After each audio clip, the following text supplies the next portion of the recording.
तो D23 बिहार निकल यहाँ से ब्राजील आके जा चुका है और छोड़ गया है तो थंडरबोल्ट्स का एक स्पेशल लुक पता नहीं क्यों, और कैप्टन अमेरिका बहादुर नई दुनिया का एक न्यू ट्रेलर। सो मुंडी से टांगों तक कंप्लीट ब्रेकडाउन करेंगे। सो चलते हैं। सो पहले शुरू करें हमारे कप्तान अमेरिका बहादुर नई दुनिया से। तो ट्रेलर भैया शुरू होता है सैम ब्रैडली के व्हाइट हाउस में प्रेसिडेंट पे अटैक के बाद, और जैसे सोचा था वहाँ इंडीड किसी ने इसके विंटर सोल्जर के साइड को जगाया था, जो कि आई थिंक कैमरा के फ्लैश से एक्टिवेट हो गया होगा, और व्हाइट हाउस से बाहर आने के बाद सेम किसी कैमरा के फ्लैश से डीएक्टिवेट भी, जिसके बाद ये अरेस्ट होके उठा लिए गए। एंड नाउ अरेस्ट होने के बाद ये कोई स्पेशल फैसिलिटी में लॉक्ड है, जहां उसने सैम को बुलाया है उस अटैक के बारे में बात करने। बट मे भी ज्यादा देर कर नहीं पाएंगे, क्योंकि लेटर एक सीन में जब सैब्रा प्रिजन गई हुई होती है तो उसी ही प्रिजन का गार्ड इस पे अटैक करता है, जो कि वेरी लाइकली इन सबके जैसे माइंड कंट्रोल ही था। इससे पूछोगे तो ठहर जाओ, आगे समझ जाओगे, क्योंकि देन फिर ट्रेलर प्रेसिडेंट रॉस पे फोकस करता है, जो कि वही कहता है कि कैसे ये पहले एक वॉर टाइम जनरल थे और आधा सरकारी पैसा हल्क पे उड़ाने के बाद तो नाउ अब ये एक वॉर टाइम में प्रेसिडेंट है, ऑब्वियसली इंडिकेटिंग कि एडामांटियम के लिए सारे देशों के बीच,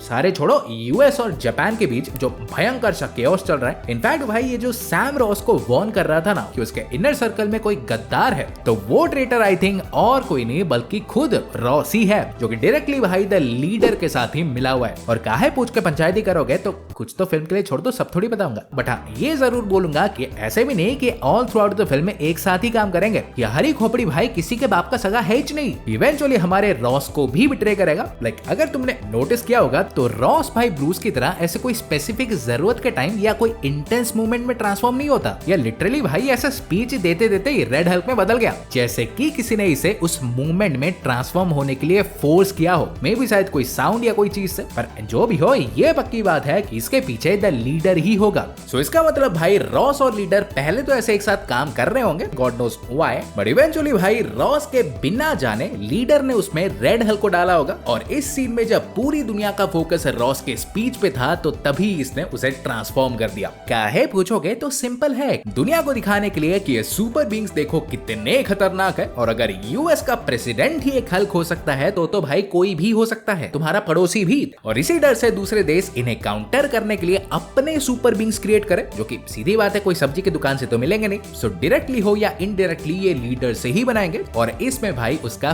फायदा हो जाएगा। इवन इसका एक क्लियर हिंट हमारे लीडर के बेस में था भी कि रीसेट रॉस रीसेट अमेरिका, मतलब रॉस को भाई ट्रांसफॉर्म करना ही उसके बिगर प्लान का पहला स्टेप था। फिर इसी में एक ग्रेव सीन भी था जिसमें रॉस साहब किसी मूरे के ग्रेव में खड़े हैं। ये पंटर हो कौन सकता है ये तो नहीं पता, बट मे भी हमारे फिल्म के प्रोड्यूसर नेट मूरे को लेके भी एक ट्रिब्यूट हो सकता है। बट फिर भाई एक बीमार सा सीक्वेंस आता है, लाइक सैम हमारे मैक 1 की स्पीड से एक सुपर हीरो लैंडिंग मारते हैं अपने पुराने सूट बट नए नैनो हेलमेट से। बस फिल्म में सैम चुड़ैल भी बनेगा ये मुझे नहीं पता था, बट हाँ ये सीन में भी फर्स्ट हाफ का ही होगा, एंड वो भी शायद सरपेंट सोसाइटी से फेस ऑफ वाला ही। और यहाँ हो सकता है कि साइड विंडर इसके सूट को डैमेज भी कर देगा। इसके लिए ज्ञान साहब डायलॉग भी मारते हैं ना कि कैप विद नो विंग्स। सो यहाँ पे हो सकता है कि ये सूट में भी डिस्ट्रॉय हो जाएगा, और सेकंड हाफ में सैम को एक और सूट मिलेगा जो कि मे बी एडामांटियम का होगा। फिर ट्यामुट आइलैंड के बैटल सीन के मल्टीपल शॉट्स भी थे, लाइक एक तो हमने देख ही लिया था जापान के फाइटर जेट्स को यूएस नेवी पे अटैक करते हुए, and may be apparently attack के समय रॉस भी वहां शिप में प्रेजेंट थे। थोड़ा देख के तो लग रहा है ये रेड हल्क में ट्रांसफॉर्म होने ही वाला है वहां भी। फिर कैप अपने नए सूट का कमाल तो दिखाते ही हैं, बट